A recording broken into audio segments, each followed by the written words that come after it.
morning guys, welcome back to Derby Kite on this glorious bank holiday weekend. Quick check, 13.9 on the pond at the moment. Very happy about the temperature going up. It's about 18 degrees today. Quick check, just under 18 at the moment, so absolutely glorious. If you can see the sky there, really nice day. And I think the rest of this week's going to be really nice. So they're open at the moment. Could be this weekend. They could be off. I think I might take them off this weekend, but they will be fairly and just up there. So I'm going to stack them up there. So if the temperature does happen to crash again, for now, any sudden crashes, there is enough to put back on. But hopefully, fingers crossed, they're off. They'll come off and they'll stay off. I obviously am feeding them. What I've moved on to, because the water is above 13, I'm actually feeding the ultimate mix and a little bit of their other food. But I did notice, I only just left the new box, opened it. I'll spin you around to show you this. This is the pellet. It says 3 mil, but I've got to say it's the smallest 3 mil pellet I've seen. That is nowhere near 3 mil. That's closer to 2 mil than 3 mil, but the fish absolutely love it. So I'm gonna have to get some more food. I have got my premium growth, which is the 6 mil pellet. In fact, I can show you. I open that one. Just give my open these, and I can actually show you the difference between them. So with the 6 mil.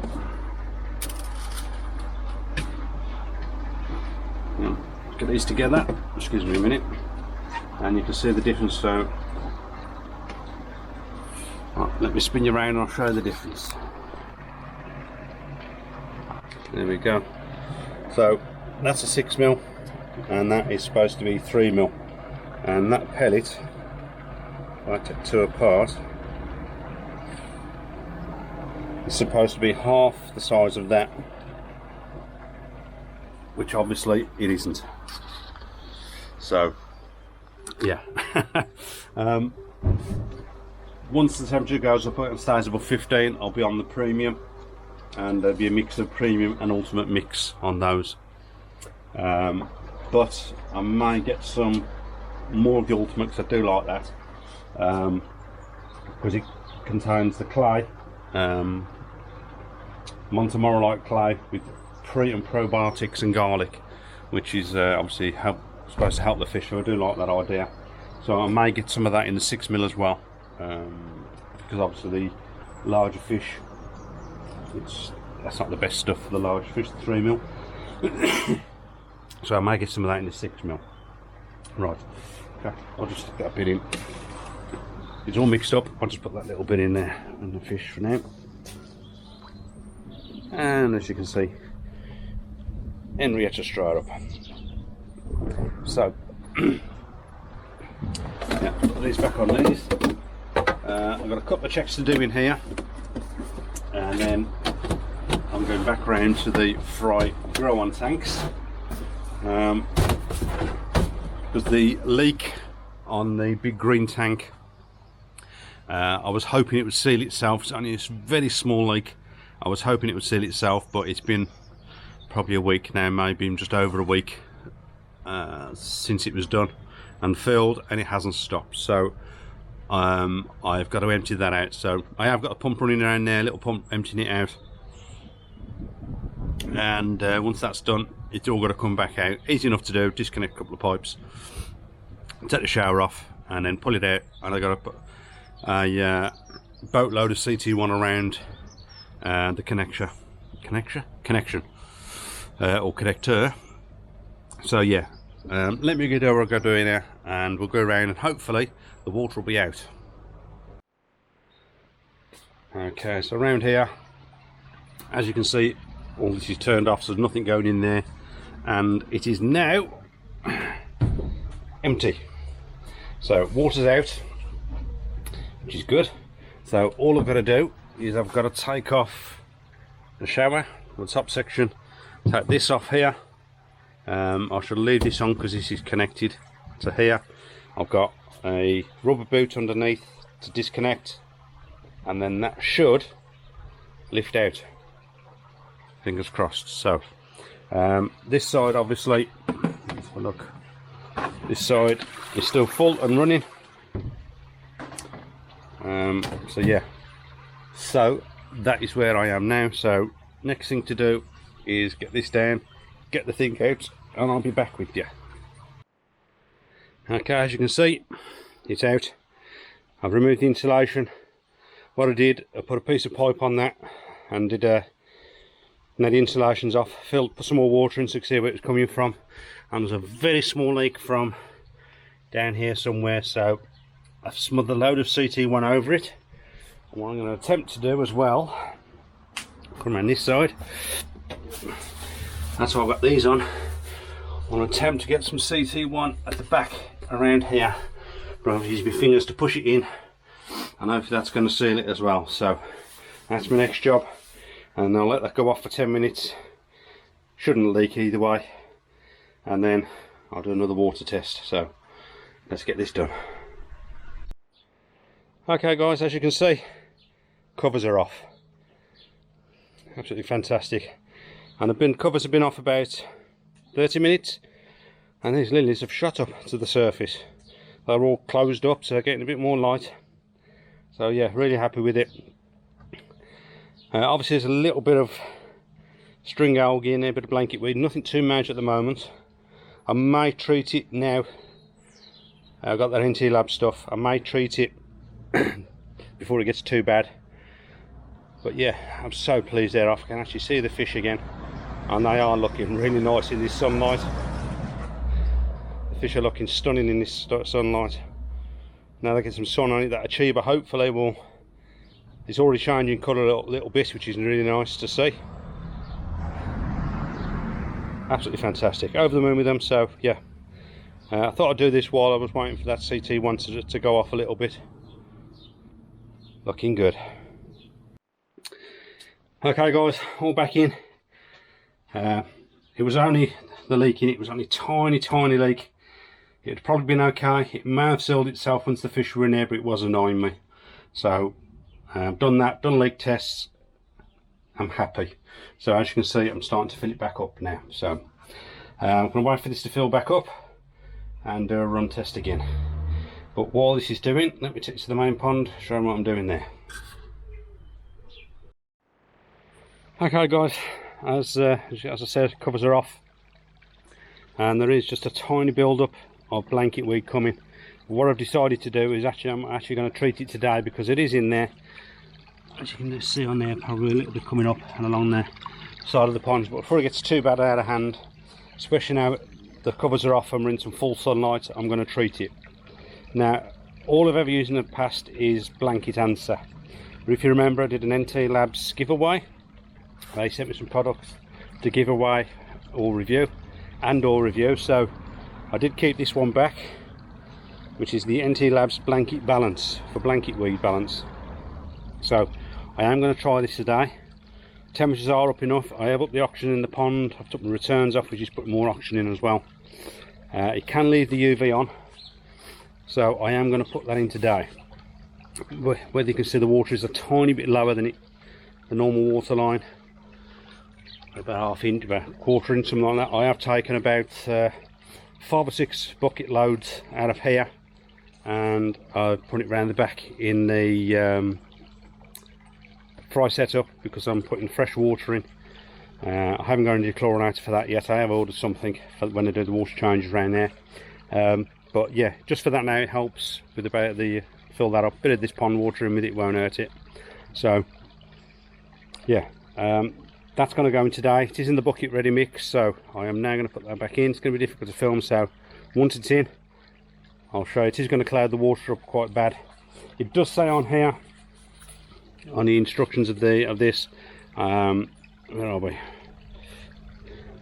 Let's read it. Find a part where it says, where it's in it. Do not use when dissolved oxygen may be low, e.g. at daybreak, in hot or humid thundery weather, or within 3 hours of feeding. Now, they was fed this morning, but it is now 2:20, so it's probably been out 3.5 to 4 hours, so they'll be fine. It's not that warm. Well, it is nice and warmer than it has been, but there's plenty of oxygen going in, so I think we'll be okay. And we're not expecting thunder, so let me get it in and then we'll come back to you. There you are, it's in. Now, I have at the moment, excuse me, I'll show you, I've left the upflow on, just so you can see, because there's probably bits of it in here. I wanted to run through that for a little while, about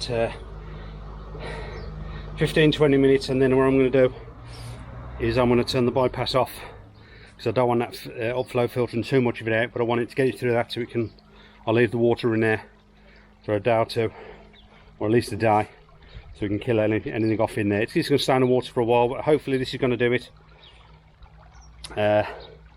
It does say it's only going to murk up for a couple of hours, and then obviously it's going to put a white film over the bottom of the pond and everything else. So you can leave the UV on with it, so it is on.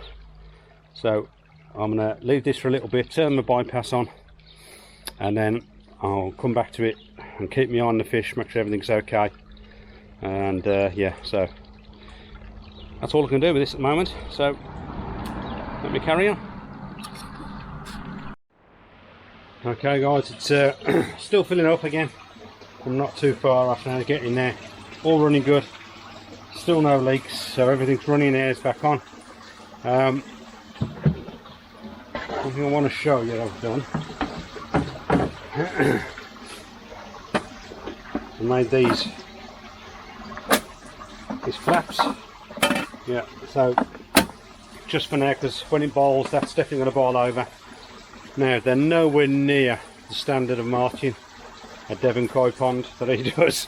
They're only cheap, nasty things for now. I've cut a bit of plastic up, not the neatest job in the world, but what I'm going to do, they're okay for now, but at some point I am going to contact, if you get in with this water going, I am going to get in touch with Martin at Devon Koi, because I want to settle them for my main pond and my other pod, but I want a better set than that, so I'm going to speak to Martin at some point, get one of those made, and I'm after talking to him about some other stuff, but that's later down the line, because I've still got all this to finish and a few other jobs to do and whatever. So yeah, temporary for now. When it fills up, I'm going to try them. So now we'll put that this bit of this K plus in, and that's not matured yet, so that is going to float, so hopefully that's just going to stop it boiling over for now. But yeah, so that's where at the moment.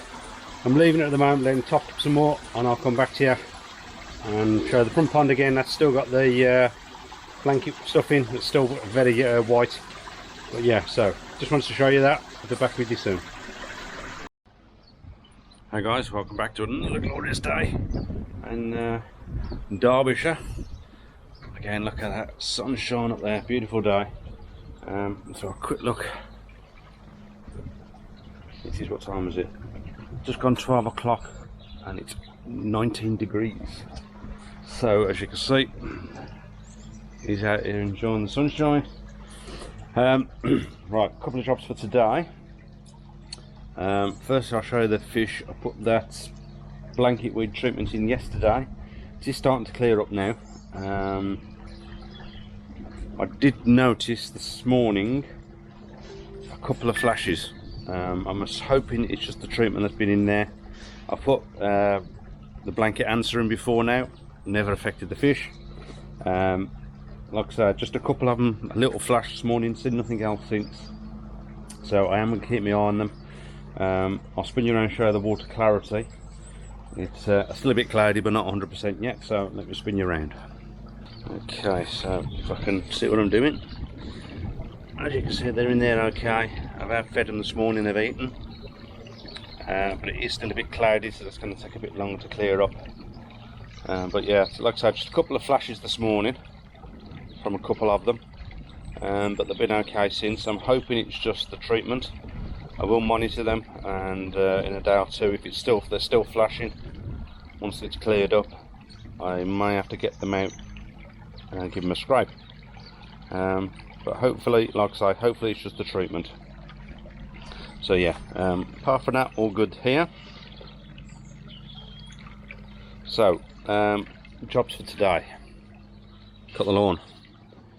And you can see it is growing absolutely major in places, so that needs a good trim.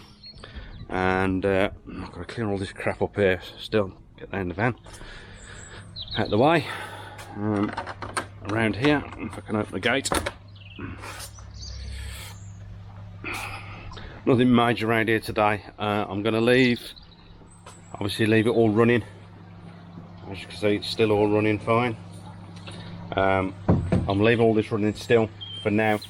I was hoping to get maybe put a fish or two in here today or tomorrow, but because of the treatment of putting and that flashing, I may leave it another day or two. So I'll see how they are tomorrow, and if I can, maybe Monday I'll put them in. But what I want to do today is the spray bars. I did the holes at 6mm, running fine, that's okay.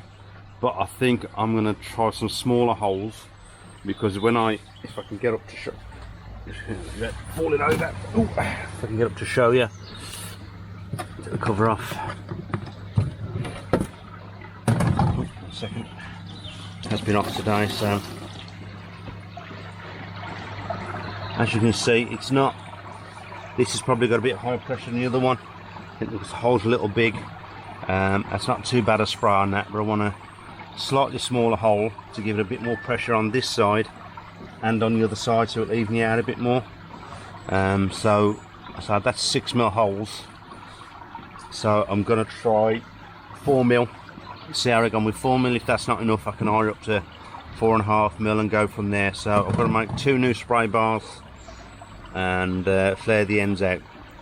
So that's my first job, I think. Get that done and then I'll cut the lawn. So let me get my stuff together and I'll get back to you. Okay guys, so that's the difference between the 2 holes. You see the sizes and the holes are a bit different. That's 6mm, that's 4.2mm. With these 6mm, the flow that you've seen from the showers, that was running through all this at 100% on the pump, and it still wasn't getting as far over to the covering the whole top of the meter as I wanted. So hopefully with these ones in, it's going to do that. So, and it may not be need to be as high on the pump, because I don't really want 10,000 litres pumping through that. Optimally 7,500 on that, but with all this, obviously the head pressure and everything else, it is going to slow it down. So if I can get that down to about 85%, something like that, it'll save me a few bit on wattage on power, but it'll give me the flow rate I need. So that one's in. I'm now going to put this new one in, and we'll get them both fired up and see how it goes. Okay, that's that one on, and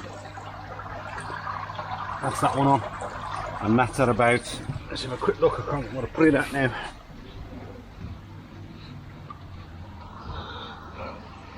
I think that's 66 watts.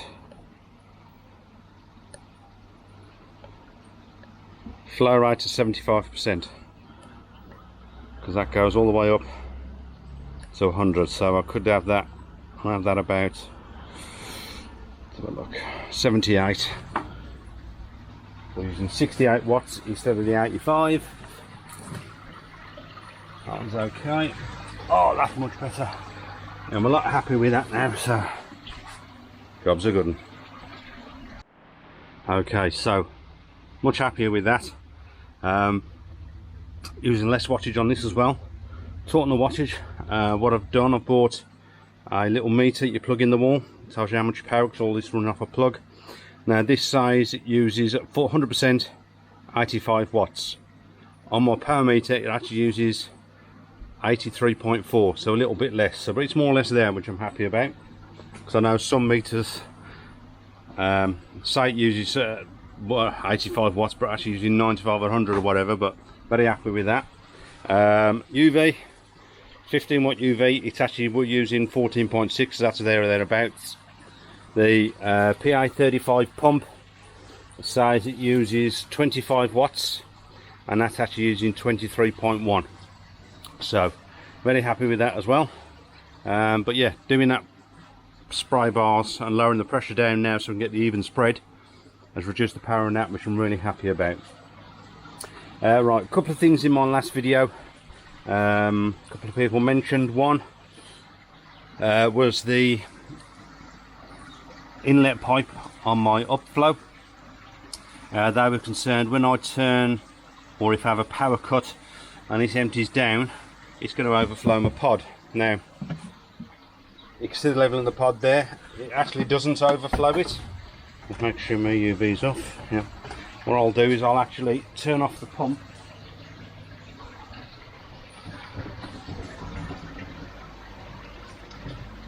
There we go.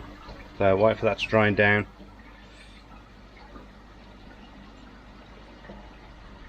Okay, that's now fully drained down, and as you can see, it hasn't even come over there yet. Reason being is that what it does, it pressurizes out and goes back into the two tanks. So I wasn't worried about it overflowing, but turn it back on. A good point. What I don't want is, as you can see, these bits of crap here. When this obviously not matured or dirty yet, so there's no fish in it.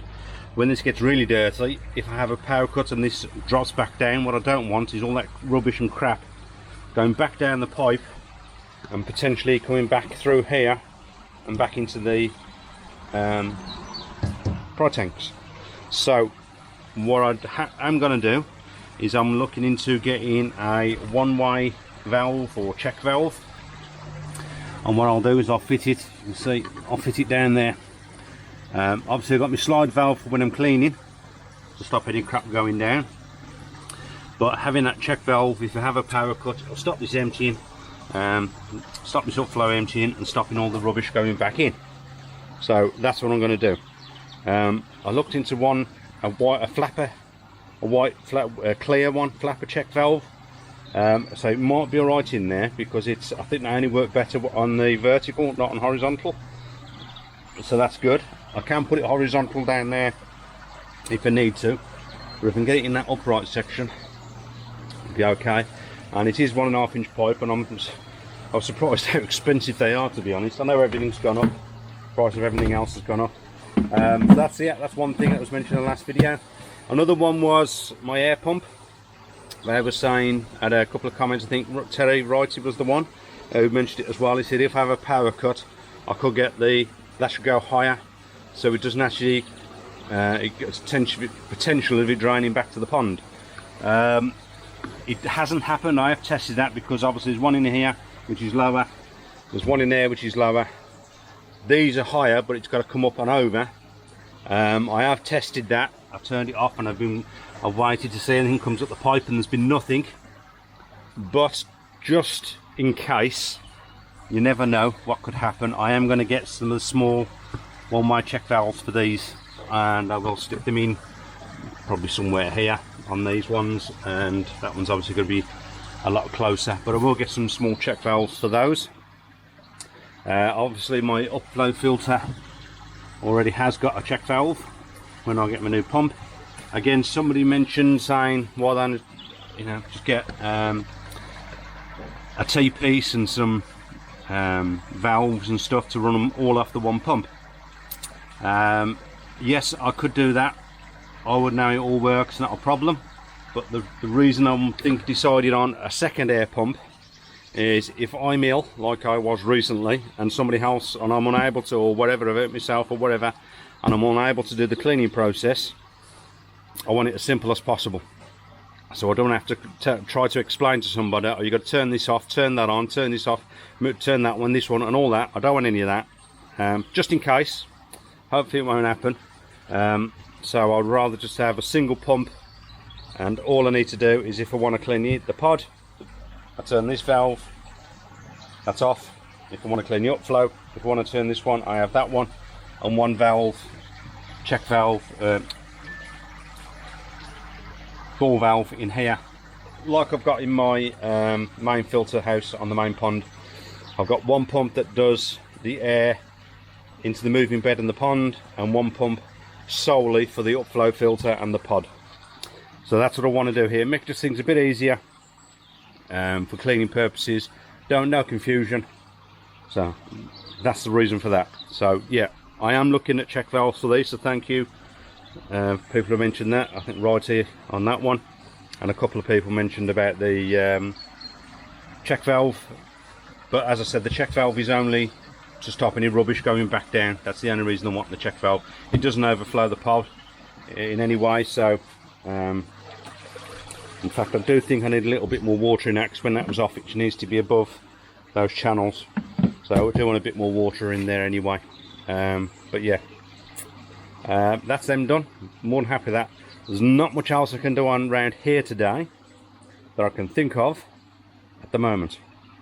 I'm just trying to think. No, can't think of anything at the moment, so I'm going to cut the lawn and I'll check on the other fish and filters over there. So let me get the lawnmower out and I'll get back to you.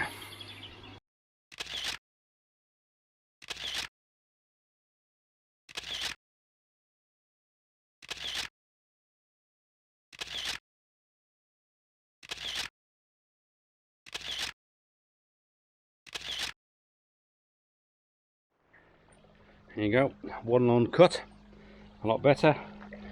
Ooh. Another thing I have done is I've bought some more watercress for these baskets, so a bit in each, and I've got some left in a tub, the white tub around the back, so hopefully some of this will take off in these. But yeah, all looking good. Okay, so that's it for this one. Hopefully you all had an absolutely fantastic Easter weekend. I know I'm going to enjoy the rest of this Easter weekend, and if you haven't already, pop back and have a look at the 2 little videos I put out on Easter Sunday, which is tomorrow for me. I'm going ahead tomorrow. It's a little bit of fun, bit of Easter fun with some fellow koi tubers out there, and I'd say a big thank you for all those for giving me permission to use them, even though okay, I didn't ask, but I know you're following with them, so hopefully you enjoy them. If you haven't, pop back and have a look at them. Just a little bit of fun for the Easter holiday. So yeah, so that's it for now. Hopefully on the next one, see how they go with this stuff. Hopefully no more flashing, and hopefully we can get some get that round the back and get some fish in there. So that's it for now. Don't forget to like, share and subscribe. Have a fantastic Easter weekend. Well, hope you had a fantastic Easter weekend. Can't even speak. Easter weekend, and I'll catch you all soon. Stay safe. Jobs are good.